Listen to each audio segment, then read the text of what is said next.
Welcome to another edition of Chicago Crossing Model Railroad Layout Update. It's me, Eric. Hope you've been having a good weekend. I've been busy down here.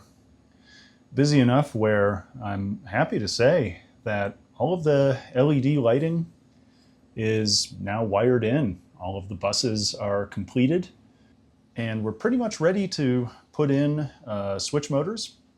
Those will be DCC controlled DP4s. And those will go in next. But hey, we've got DCC power, we've got accessory power, we've got everything that we need in order to have a functional model railroad again. And that is great. Let's go through some details as to how I've got everything set up now with the revised wiring system and what else needs to be completed before this thing is finalized and goes up onto a new foundation. So when I remodeled the wiring of Chicago Crossing, I wanted to have a lot more flexibility in terms of how that wiring works and actually a lot more organization. You've seen the photos of the way this looked.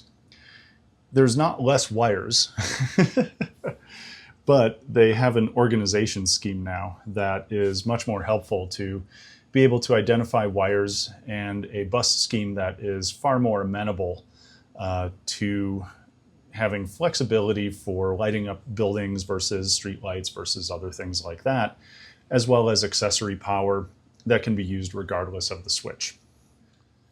So what you see here, this is basically all of the power in as it currently stands. Now, you notice that it's basically just a bunch of barrel connectors and a bunch of wires. It's not going to stay that way. I'll talk a little bit about the strategy that I have planned for organizing these wires so that there's actually a very simplistic connection to the power supply and to all of the different voltage power supplies that are necessary. But one thing that you notice from the outset is the color coding, and this is very, very intentional. Each of the accessory buses has a different color. And this allows for it to be easily identified across the layout. All of the wiring emanating from these different accessory buses are also coded in the same colors. So all of this runs into the series of 3 switches here. Those switches are also labeled. Labeling, I think, is really just kind of the king for everything here, so that I can easily see what's what, know where it's going, and know what it is. Probably in the future for Arduino and a number of other things, I'm going to want an unswitched voltage bus. So what I did is I basically just spliced in a non-switched 12-volt bus. Those colors are kind of this lavender and purple here, just a variant of the color scheme for the normal 12-volt bus. And then that runs the length of the layout as well. So that way, if I need unswitched power for something, I've got it. So from these buses, all of the accessory power will flow into different boards that provide high density options, in this case for LED lighting. If you saw the video I posted a little while back about LED lighting options, these are 30 socket boards made by WeHonest. This is a nice solution where you have a lot of LED lighting. And as you can see, it's basically bussed in from the 12-volt switched power supply based on the colors. And once again, using the same wiring scheme as you saw earlier in order to ensure that I know just visually this is all of the streetlight lighting. On the other side here, we've got the Just Plug light hubs. Once again, these are being fed off of a 24-volt power supply as is recommended by the manufacturer. And these wires here run up to the bus. So if you're using a bus like this, then you don't need to be using those expansion hubs. You can basically just run from the bus direct into this.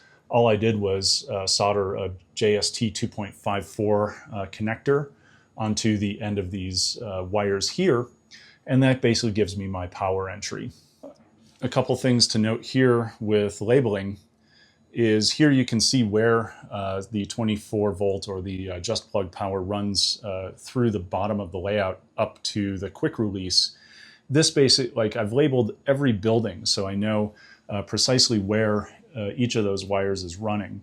It's also a good way to basically just help orient yourself to what is actually above you on the layout.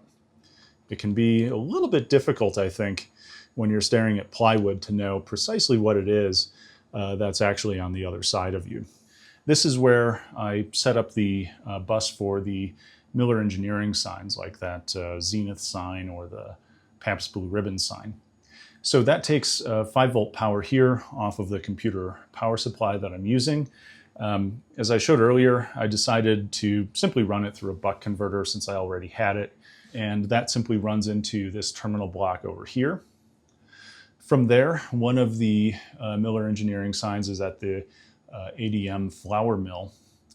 The other one runs from this terminal block and back up through the bus wire system over to the 5th segment all the way on the right side of the layout, or the south side of the city, for the Zenith sign on the bakery. So it's pretty much the only area where there's actually wiring running from one segment to another. And so what I mean by that is each segment has its own board for street lights, its own board for building lights, its own DCC terminal blocks, etc. You know, just given the way these layouts are, passing wires that are like tiny little wires to terminal blocks that are shared between different segments like this, it really just creates kind of an organizational headache.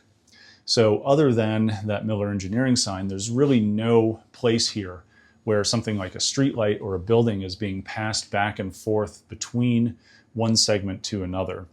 It helps keep things really organized. It also helps to ensure that for troubleshooting, I can look in one place and one place only to know what best to do. And at the same time, just keeps the wiring really clean and correctly organized as well. Another thing you might notice here is there's a DCC bus and then a DCC2 bus. Now, the second DCC bus is specifically for powering and controlling the DP4 switch machines. And in this case, I've protected it with a circuit breaker, so it's a different DCC bus that has its own breaker. But DCC2 here is where all of the switch motor power will come from. And so that's all wired in, and so really the last element is simply to hook in the switch motors and get all that set up. What you can see is, in order to characterize that bus as different from the original DCC bus, I basically just used a variant of pink for the wire color, and then kept in red simply because it is a DCC bus, so that if anything needs to be readjusted with DCC bus number 2, I know exactly which wires and terminal blocks those are, as opposed to hunting around a bunch of stuff with the same color. And of course, labeling everywhere. So what does all this mean? Well, the good news is it means we are very, very close to being able to put this thing onto its permanent foundation and run some trains again, put all the buildings back on, and start proceeding with a bunch of the other scenic projects that I have going on. But there's a few things in the near future that are worth talking about in terms of what happens next on the layout. So let's talk a little bit about power to the layout. As I mentioned before, I've got 4 different buses running power through the layout: 12, 5, 24, and DCC power, which is like a 13.6 volt power supply. And so the way that that's going to work is, instead of having each individual power supply cable running up there to those barrel connectors and trying to bundle it and having it just hang down, is I'm actually going to organize it using a multi-pin quick release socket and connector that is attached on both sides to a multi-conductor cable. So that helps to, once again, just keep things looking, sort of professional and organized. There's no need to do this, but I figured it would be a fun project. On the other side of these connectors, what you can see is you basically just have little solder pans here for actually connecting each of the wires to this socket. That socket will be mounted on one of the horizontal beams that supports the underside of Chicago Crossing. what will happen is the other side of that cable will be routed down to where the power supply is. I've got another one of these jacks there. So I'll set up a small rack mount system for power management on Chicago Crossing. Since the computer power supply just powers accessories, the DCC supply and the currently the just plug supplies are actually little wall warts. So I'll just have a multi-input power conditioner there for surge protection, run the computer power supply off of that as well, and bus everything to a connection like this on the power box, and then everything will come up to the layout with that one cable. All right, let's talk a little bit about where Chicago Crossing is going to go once it goes upright in its normal position again. And part of the answer is it is going to go here, but these cabinets are not going to be there. You know, these cabinets are great because they provide storage. I'd actually like them to provide a work surface, so moving them off to the side where you see the layout now is kind of the option that I'm pursuing. What'll go in its place is basically a heavy-duty packing table on casters, and that provides a couple of really nice things. Number one is it provides a large and durable metal frame for the layout to sit upon that I can access the wiring underneath instead of a countertop where I can't access the wiring, or what was worse is trying to access the wiring from inside of a cabinet. In any case, so the packing table is also, because it's on casters, it means I can roll it out and get easy access through the legs to the back side of the layout.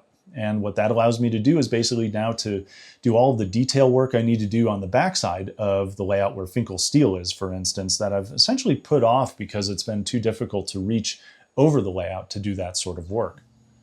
So let's talk a little bit about switch motors. This has been a topic of a little bit of deliberation, and I'm glad I have spent the time to deliberate. And with that in mind, I ended up picking up a tortoise just to kind of evaluate its properties and see what I thought for the layout. The issue is, on my layout, there are a lot of cramped areas where something like this is probably not ideal. And on top of that, this actually will sort of jut down a little bit beyond the underside of the layout, and I'm trying my best to avoid having stuff kind of coming out from underneath the layout, simply so that it can be shifted around and moved out of the basement if ever needed for, you know, maybe a train show or something like that. Who knows? Anyways, these didn't really seem like good options. Also, just from the electrical standpoint, these are stall motors, so they're always on. And, you know, that's kind of a waste of power. Yeah. So lastly, you know, I don't think these have onboard decoders, which is fine. You know, a lot of people just get decoder hubs for these. But what I was very interested in were basically these. These are MTB DP4 switch machines. And these things are actually really cool because they contain an onboard decoder, and they are also very tiny. They lastly don't act as stall motors. They only turn on when you actually trigger them to do so via their DCC address. So this is really nice because this provides an option that will fit into a lot of the crevices on the front of the layout near where the Chicago River is, and be able to actually throw the switches without having all of the issues that would probably come trying to actually wedge a tortoise in there. So these are going to be the standard for the layout. And the other nice thing is, because they have onboard decoders, I don't have to necessarily, you know, get another decoder hub or another board and put it underneath there. These things will be controlled by this. This is a DCC Concepts Alpha Central. I think I had first seen this actually on DCC Guy's channel, and I thought they were super cool. I was looking for a compact solution that I can very, very easily mount just like on a clear acrylic shelf coming out from the fascia or something like that. And given I've done my best to try to clean up and modernize the front of the layout where the fascia is, this actually just seems like kind of a nice option. It's sleek, modern, really straightforward, and it has enough buttons here for me to operate all of my switches, plus a couple of other DCC options down the road as I need. So this will be a nice and fun install. It's directly compatible with NCE systems. It basically just plugs into the other cab socket that is on the fascia panel. So this should be a lot of fun to play with. Really looking forward to it. Well, that just about does it for the updates, and that's quite a doozy. This has been a lot of work. Several hundred solder joints later, I can actually run trains again and put some buildings on. And given I've got a little bit of time before the switch motors arrive, I might actually just put a bunch of stuff back on here and enjoy the layout again. It really has been a while. All right, I'll leave you with that. Have a good rest of your weekend, and talk to you next time here on Chicago Crossing Model Railroad.